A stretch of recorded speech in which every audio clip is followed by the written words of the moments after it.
For both painters and sculptors, it seems the appeal for representing Native Americans was often focused upon action, drama, conflict, bold interpretation of historical events. We've seen a number of these and will examine more in the next segment.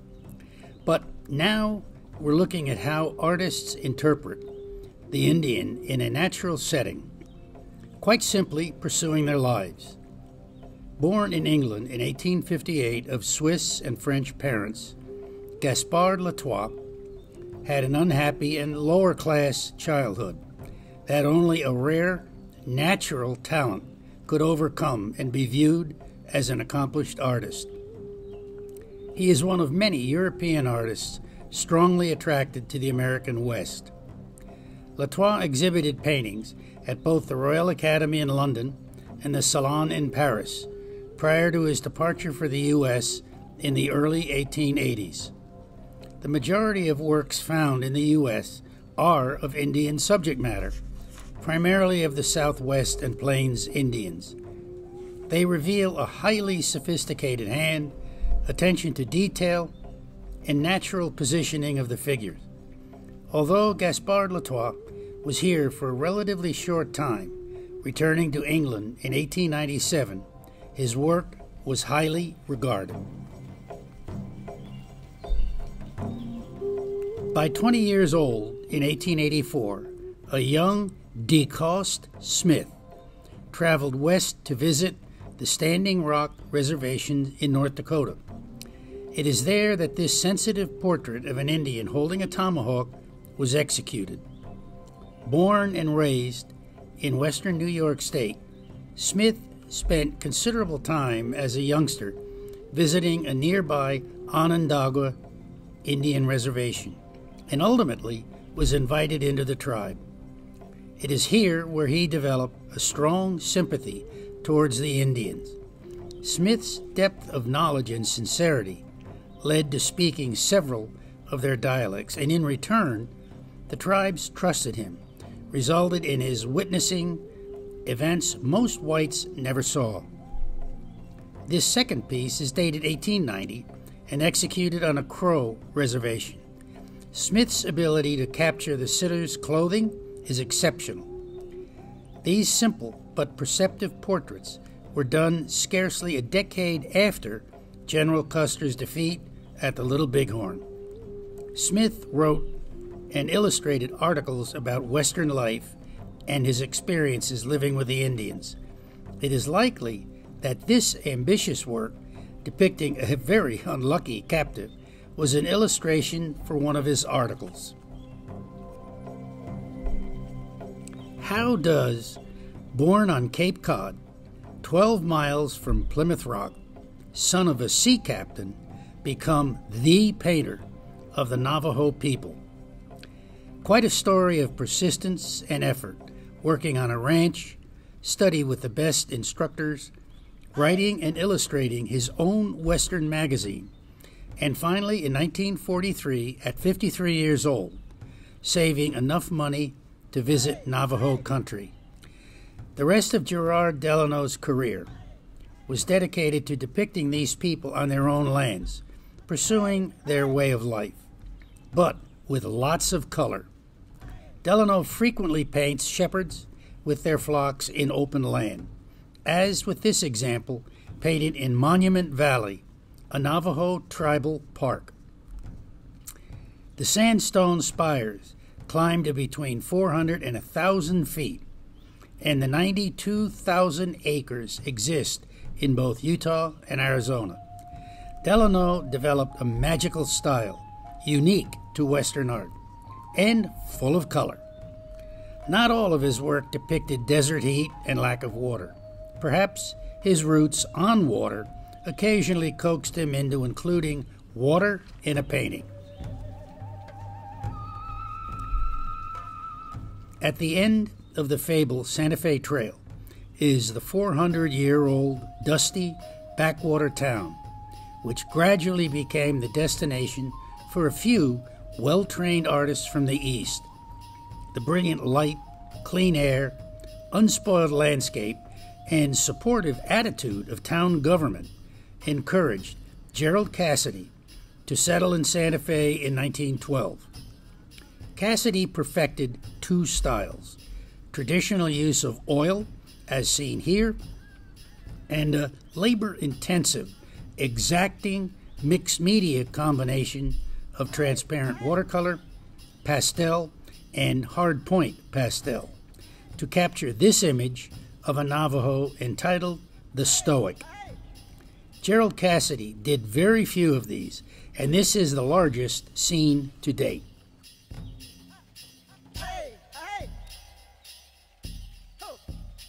We discussed the chase and capture of the great Chiricahua Apache chief Geronimo in 1886 in a previous segment.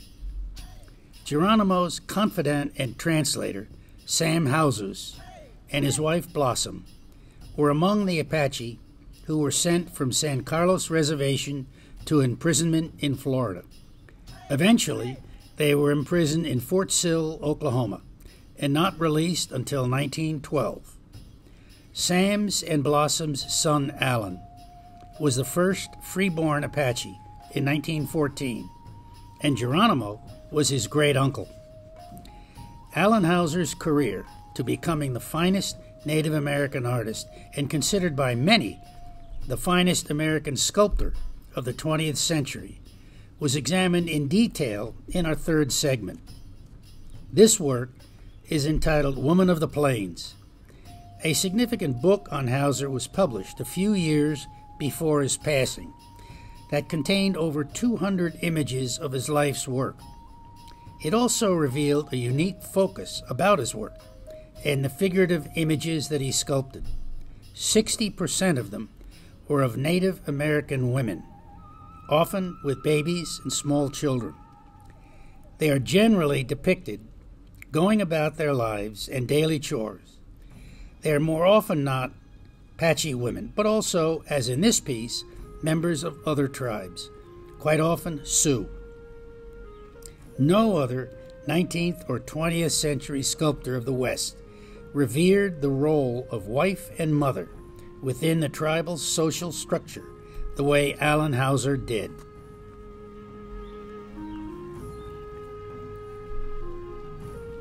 Michael Coleman has produced a staggering body of work of exceptional consistency and quality.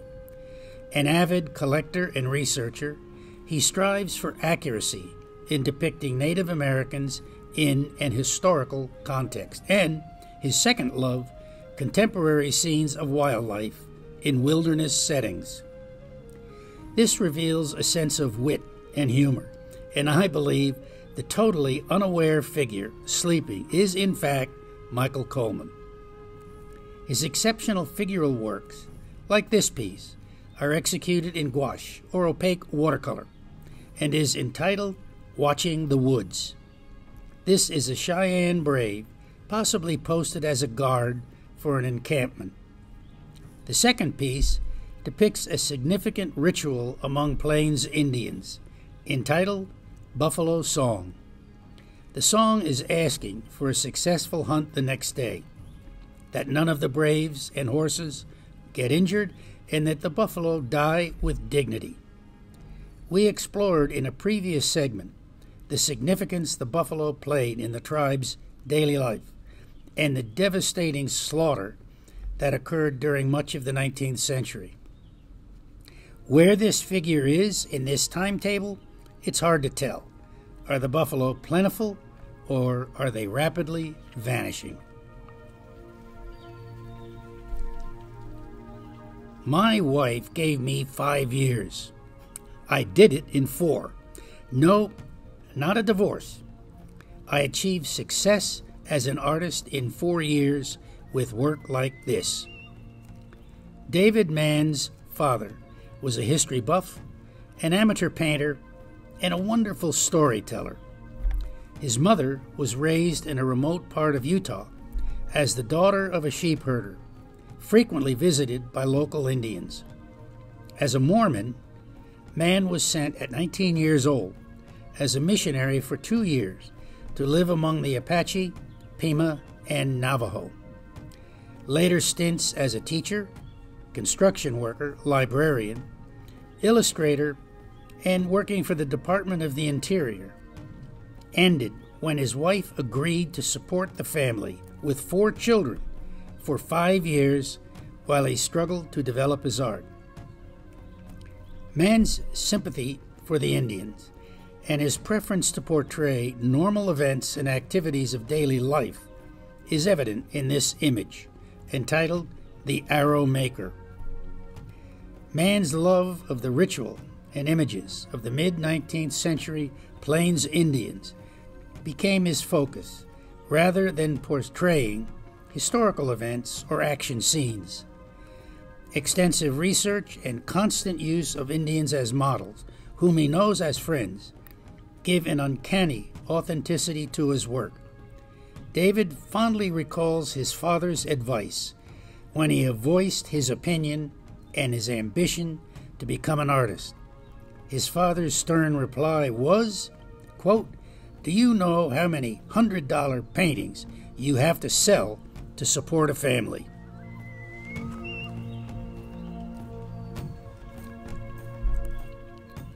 Learning comes in many sources, from carving tombstones with power tools to studying with the most important Native American artist, Allan Hauser, whom we've discussed earlier, at the Institute of American Indians in Santa Fe. When Hauser reviewed Doug Hyde's first effort at sculpting, he remarked, "You'll never be a sculptor." Hyde says, quote, "That's exactly what I needed. I was dead serious after that." Work with Hauser led to Hyde's sculpting images like this Nez Perce couple. This also reflects his own heritage, born into a Nez Perce family in Oregon. Hyde's journey was not a straight line. 2 tours in Vietnam with the 198th Light Infantry Brigade left him seriously wounded from a grenade attack.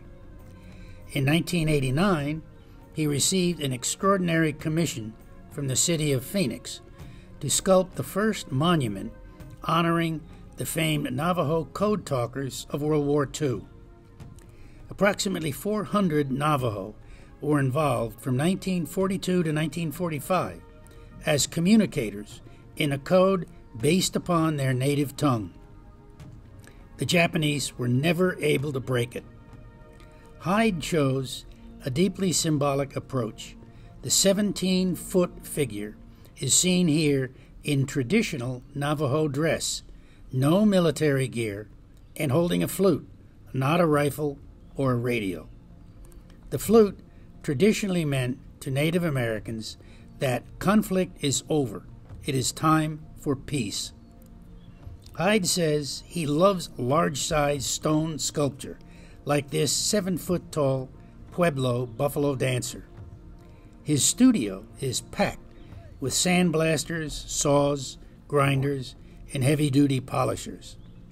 His smaller bronze pieces, like this figure, entitled A Quiet Moment, captures the simplicity and smooth, soft forms that his mentor, Allan Hauser, taught. It is fitting, when Hauser retired, Doug Hyde took his position at the Institute of American Indian Arts in Santa Fe. By the time the nationally acclaimed outdoorsman and sporting artist Roy Mason moved to La Jolla, California in 1959 at 77 years old, he had earned recognition in the National Academy of Design and representation in scores of museums. This scene represents a change in focus to the activities of the Northwest Indian life. It is entitled Mogador, a small settlement in Canada. The figures are working along the edges of an inlet that likely empties into the Pacific. Mason's preferred medium is watercolor. His composition's unique, unexpected, and his color is rich and daring, all qualities seen in this image of 2 Indians at work repairing their canoes. Mason was a true sportsman. Growing up in a rural setting outside of Syracuse, his father was a gun engraver. It is said Roy Mason was equally at home with gun, rod, or palette. In the medium of watercolor and sporting subject matter, Mason is often considered the successor of Winslow Homer. Roy Mason was universally liked. A prominent California artist commented, quote, "Watching Roy work, you just can't help respect and liking the man."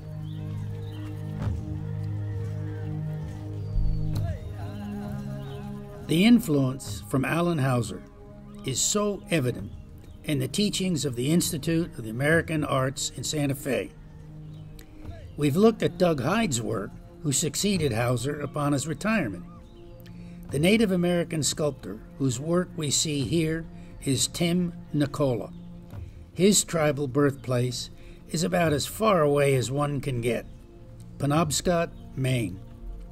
Tim is a member of the Penobscot Indian tribe, whose headquarters are on Indian Island, seen in this photo from 1909. The Penobscot Reservation extends along the river and reaches up into Canada. It is one of the 574 federally recognized tribes today. They are accountable to the Federal Bureau of Indian Affairs, not to the state governments where they are located. The population of Indian Island is 758. Born in 1954 on the island, growing up, he was exposed to a workshop because his father, grandfather, and grandmother were all basket makers. This encouraged his carving wood figures and drawing. At 26 years old, he moved to Santa Fe, beginning classes at the Institute of American Indian Arts, and considers Doug Hyde his mentor. This piece reflects of both Hauser and Hyde, with the long flowing lines, graceful design, and the playing of the flute. Nicole works in alabaster, marble, and bronze. In recent years, the multi-award winning sculptor spends more time back at his place of birth, Indian Island.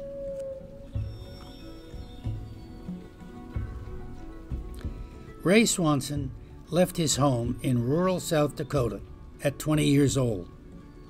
For the next 9 years, he studied aeronautical engineering, worked as a draftsman, and even opened a taxidermy shop before a visit to a Navajo reservation opened the path to becoming the foremost painter of Indian children. This piece of pure magic is entitled "Can We Share?" and exemplifies the remarkable skill he developed in working with children. He's won numerous prizes and awards, and his subjects were often drawn from the stark lands of the Colorado Plateau. Over the years, he developed personal ties with the families that he painted in the Navajo, Hopi, Pueblo, Zuni, and Apache tribes. While visiting the San Carlos Apache Reservation, Swanson saw this little fellow. It is a few days after 9/11.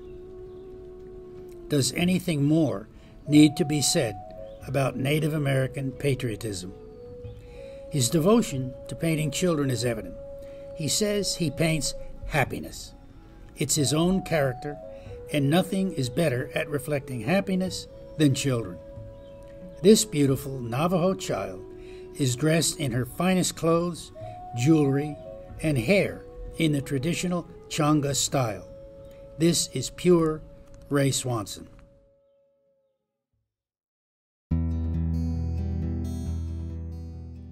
An instantly recognizable symbol of the Native Americans is the Kachina. These delightful wooden figures, brilliantly carved and colored, are not toys or dolls, and never have been. Among the Hopi and Zuni peoples, they have always been teaching tools for their children. It's believed they represent more than 300 spirits and are central to the spirituality of these people. No one knows the origin and time of appearance among the Pueblo peoples, but the whites first recorded them in 1850, when the first visitors found as many as 15 or 20 hanging from the walls and beams of their living quarters. This scene shows a Hopi Kachina being displayed by its owner, with a smaller piece resting against the wall. It is most likely in the Pueblo in Taos, New Mexico. They continue to play an important part in 4 annual festivals and dances. They were never intended to be idolized or even permanent. When they broke or wore out, they were discarded and new ones made. In the last several decades, they have attracted tourists as souvenirs and serious collectors alike. In 1967, Senator Barry Goldwater donated his extraordinary collection of 437 Kachinas to the Hurd Museum in Phoenix, Arizona. The tradition of making Kachinas continues to this day, and they continue to be a strong symbol of Native American culture.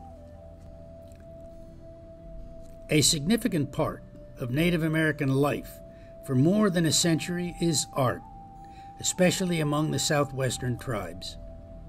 This is a sand painting. They were part of an elaborate healing ceremony and were created by the medicine man.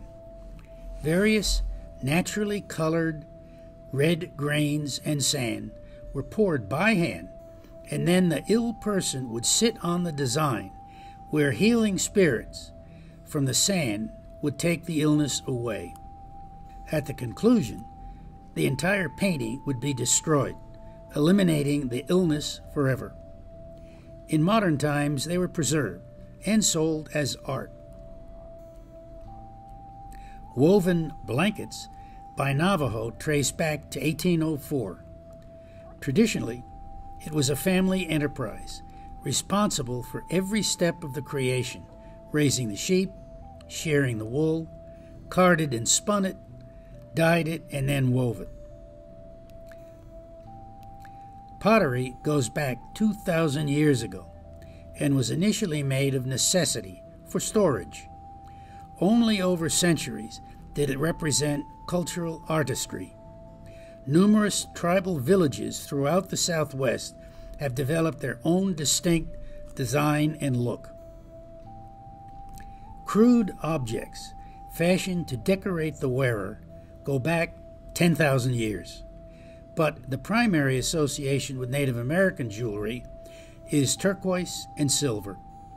Turquoise is the most prized stone among the native tribes, and it has been so since 200 BC. But silversmithing was not used until the mid-1850s. The dominant tribes producing traditional Native American jewelry are Navajo, Zuni, Hopi, and Santo Domingo. The art of basketry has been found among Anasazi ruins going back more than 1,000 years ago. It is one of the earliest craft forms practiced among southwestern tribes, long before pottery. It could be woven so tightly the object could carry water. Several Apache tribes early brought beauty to their designs. Among the Hopi, their significance cannot be overstated, used ceremonially for gift-giving and even currency. Their uses range from everyday purpose to elaborate wedding baskets. I threw dance into this because simply it's a great image, but dance has been and still is an important element in Native American life. It is an art form, it just can't be sold. As varied and often complex as Native American art forms are, there is a unique view towards design. It is considered a living thing, like the materials being used. There's a long and spiritual reason behind this belief that a given piece should never be duplicated. It's a one-of-a-kind. For Anglos, it's probably easier to grasp. Simply put, originality is more prized than repetition. During the last quarter of the 19th century, an English-born entrepreneur named Fred Harvey, along with the Santa Fe Railroad, developed the Euro-American tourist trade in the Southwest. By 1900, this fostered a rapid development of the trading posts, providing the Native American artisans with retail outlets for their wares, and a rapidly growing number of collectors. Not surprisingly, the objects produced by Native American artists eventually became the subjects of still life paintings. Alaskan-born in 1947, of Athabascan heritage, Bill Acheff abandoned his early career as a barber to attend art school. He moved to Taos, New Mexico in 1973 and discovered a new world of Indian and Southwestern objects of great color, shapes, and textures that had been largely ignored by previous artists as the central focus of their paintings. Acheff's skill and compositions immediately drew serious attention, and his first exhibition in Taos was an instant sellout. It is said, quote, although Bill Acheff did not invent still life painting, he did invent adapting Native American objects painted in the trompe-l'oeil style, or fool the eye technique. Bill's success continues to this day and has inspired many artists to try and emulate him, but Bill Acheff is still the master. This image closes out the look at daily life of Native Americans.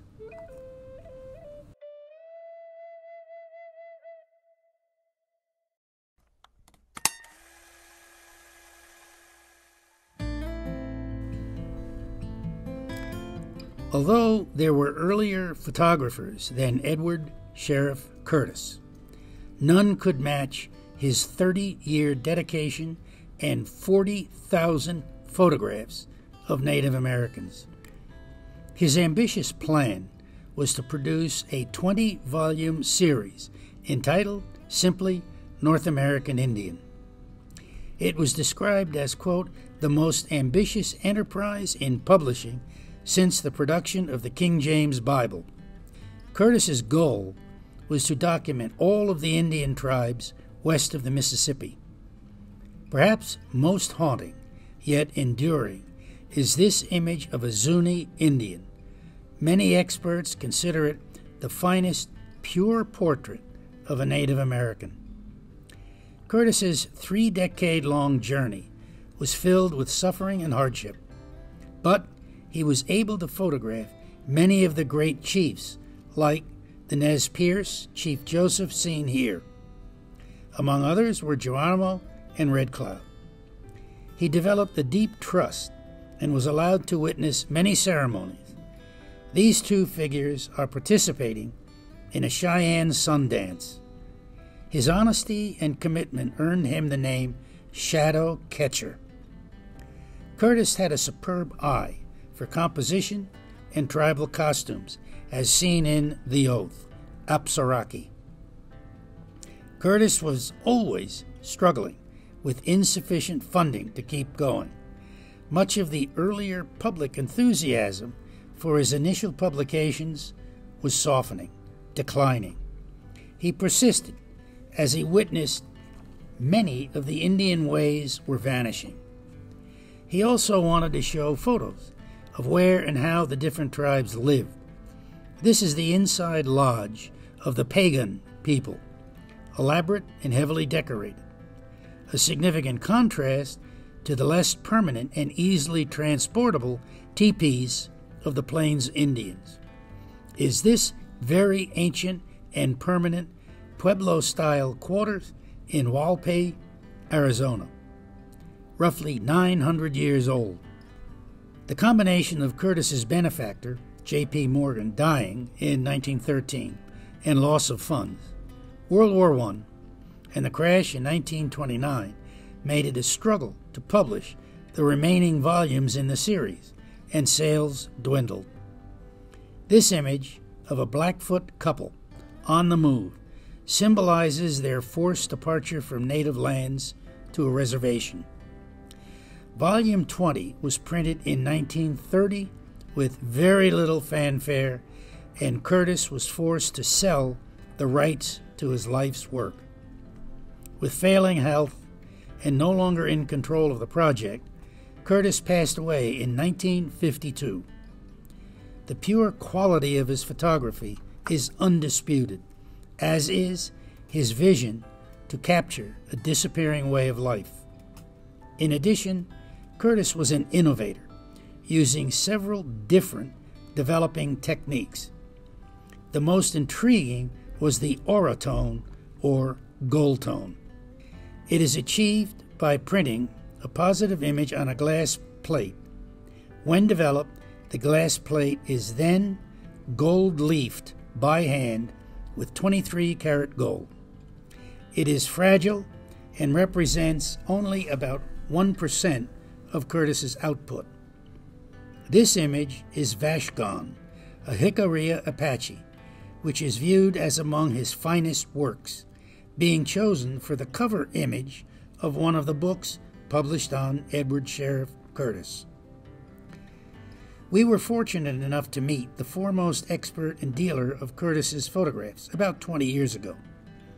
He was friends with Curtis's relatives and owned Curtis's actual printing press, and had the copper plates of the Vashgon image. We acquired the auratone from him when he asked my wife if she would like to print her own image. He prepared the press and the plates, and she ran this photo print right there. As I recall, I was pretty much ignored during the whole process. This is a bronze casting of a wood-framed image to be hung on a wall referred to as bas-relief. The image is the profile of Edward Curtis's piece we've just discussed, Vashgon. The sculptor is Alfred Lenz. Clearly competent, and a number of his works have appeared on the market, but nothing that really suggests a linkage to Curtis or Western subject matter. Most examples appear to be European subject matter of elegant dancing ladies. It is casted into the bronze that it is Vashgon and dated 1900. Curtis's financial problems and loss of sales and funding support are well known. It must be assumed that the two collaborated in some fashion. An unconfirmed story is that Curtis commissioned this to be used as a fundraising tool and given to heavy donors. It is estimated that perhaps 11 pieces were cast, but unknown if they were successful or not. It is a mystery, but the quality is magnificent. The dog may be man's best friend, but the horse made history. If the Native American and whites combined to shape the West, the horse was right there with them. The origin of the horse in North America is complex enough to provide historians a lifetime of study. In fact, it is now believed the origin of the horse is North America, 4.5 million years ago. The horse existed here and nowhere else on Earth. For unknown reasons, the horse became extinct, but not before they migrated across the Bering Strait Bridge into Asia and spread across to Europe. So, how did the horse be reintroduced into North America and revolutionize the life of the Indian? The popular belief is the Spanish conquest of South America in early 16th century. The horse was introduced and over a few hundred years migrated northward and eventually was captured or traded to the Indians. Quite possibly not so. Mounting study, evidence, and stories passed down through many different tribes say the horse was here before the Spanish. The Spanish horse was long-legged and leaner, The Indian horses were shorter-legged, thicker bodies, different head shape, fed on local forage, and survived bitter cold winters the Spanish horses couldn't. Lewis and Clark reported in 1805 seeing herds of thousands of horses in North Dakota and other regions further north than horses introduced in New Mexico could have migrated. The first documented presence of horses in the New World was in 1519 in the region of Mexico City. The first sighting of horses in North America was in 1521 in the Carolinas. In no circumstances could horses migrate that distance in 2 years. Petroglyphs suggesting Indians' use of horses predate Spanish arrival. One of the earliest, in 1642, journal entries from a French-Canadian explorer states his intent to meet the, quote, Indian horse people in the Dakotas. Some Indian tribes used saddles, but they closely resemble those of the Mongols. If they had never seen horses until introduced by the Spanish, why wouldn't they have copied Spanish-style saddles? The Plains Indian horses closely resemble the Norsemen or Vikings, horses brought here between 1000 and 1300 AD. Could they have been introduced by the great Chinese fleets that landed on California coast? Recent discovery of non-Spanish origin horse in Canada indicates they were related to Yakut horses in Siberia. Horses rode by the Spanish were gelding or castrated. If they escaped, how were thousands later produced? If anybody says with absolute certainty when horses were introduced to the Native Americans, well, they're most likely wrong. Although it's uncertain exactly when Native Americans acquired the horse, it is certain hunting buffalo on foot must have felt like this. In addition to simple transportation, the horse provided the Indian two critical capabilities. The first is tracking and hunting buffalo, far more effectively than on foot, and the second is making war, initially on rival tribes and later against the steady onslaught of settlers moving westward. It is understandable among native Indian tribes the horse was a symbol of strength and wealth. Considered a sacred animal that should be protected at all times, it is understandable that the Indian tribes put great effort into stealing horses from their enemies, but they hunted wild horses found on the plains with equal effort. The war horse was painted, often in symbols distinctly associated with its rider, and for the cowboy it was equally as vital, especially for the long-distance cattle drive, to deliver beef to the heavily populated portions of our country. Perhaps the most moving image of the connection between man and horse is captured in this bronze sculpture casted in 1903, entitled The Last Drop. The trooper is kneeling before his mount, using his campaign hat to share the last drop of water from his canteen.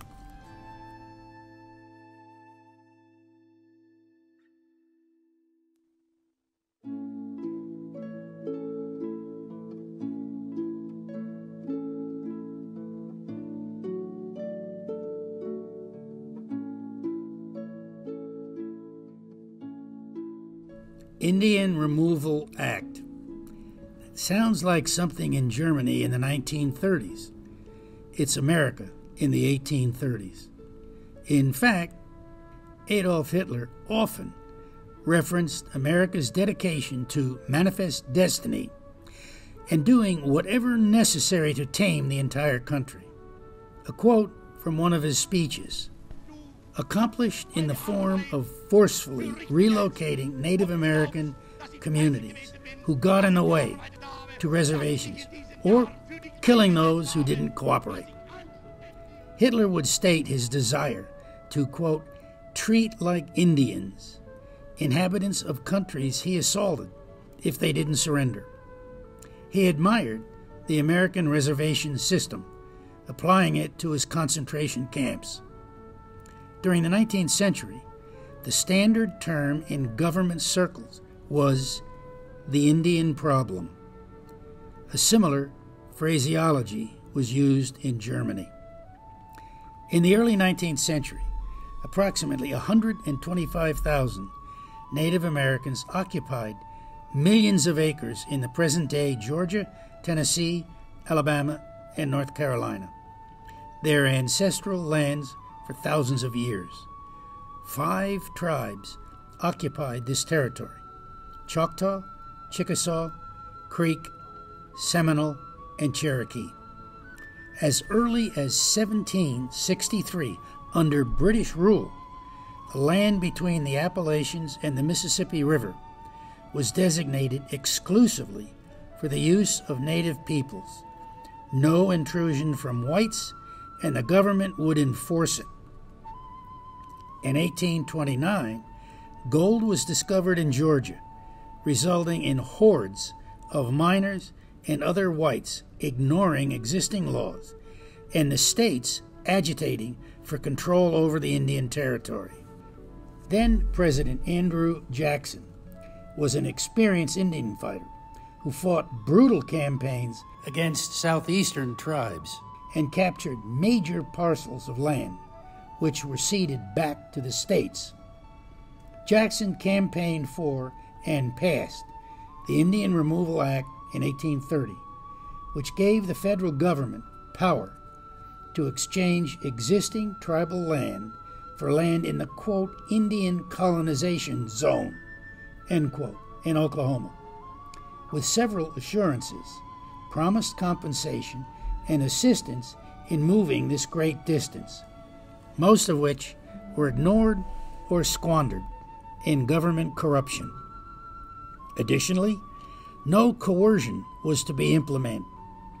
It too was ignored, with large groups of Cherokees removed at Bayonet Point. The actual removal process stretched over roughly 9 years.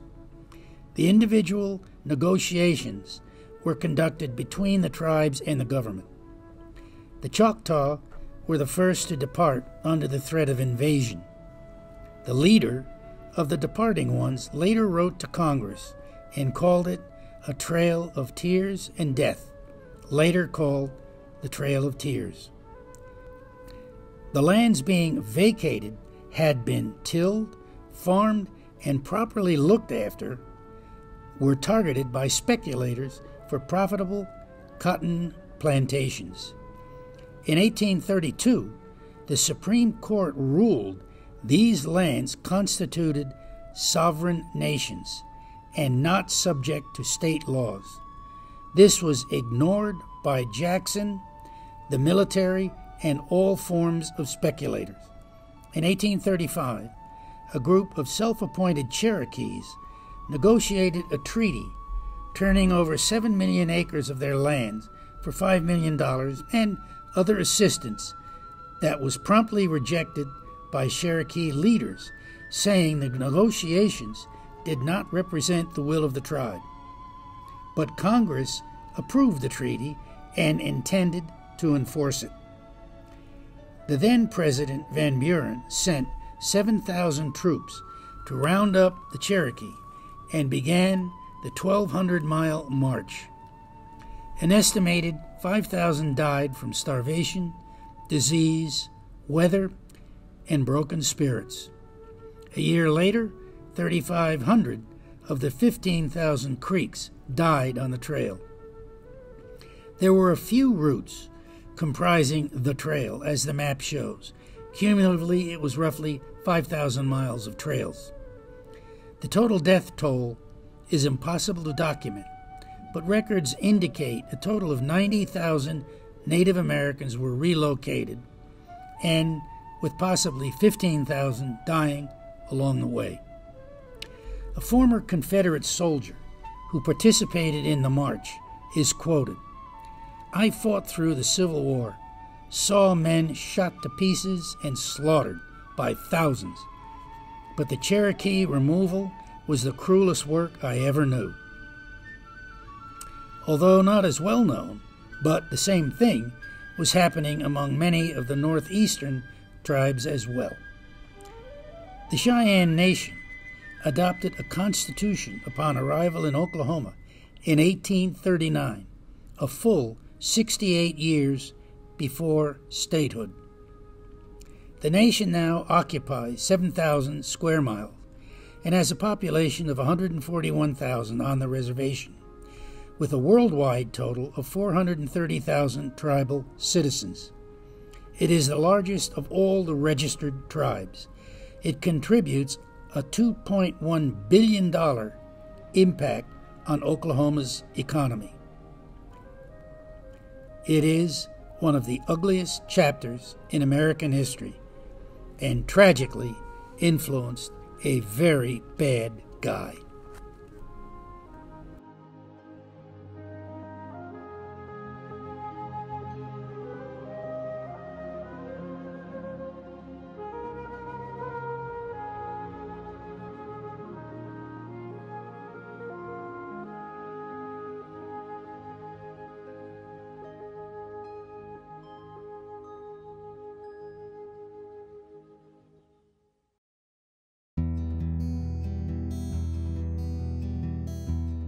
Compared to the whites, the Native Americans left few recorded statements of their beliefs and sentiments. It was up to those willing to listen, capture, and record statements and conversations. Here are a few poignant statements which reflect wisdom and the impact of westward expansion on Native Americans. If the Great Spirit had desired me to be a white man, he would have made me so in the first place.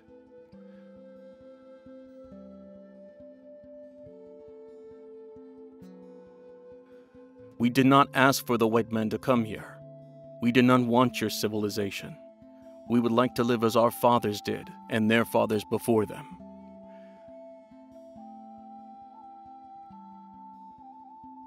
See how the boy is with his sister. You will know how the man will be with your daughter. When a man prays one day and steals 6, the Great One thunders and the Evil One laughs. We do not want churches. They will teach us to quarrel about God.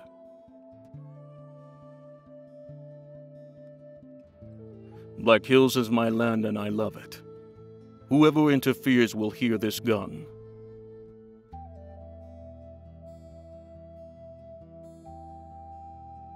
How smooth must be the language of the whites. They can make the right look wrong and the wrong look right. My God, my mother live in the West, and I will not leave them. I shall remain there. I have nothing to lose but my life, and they can come take that whenever they please, but I will not move. We will be known forever by the tracks we leave. We are afraid if we part with any more of our lands, the white people will not leave sufficient to bury our dead.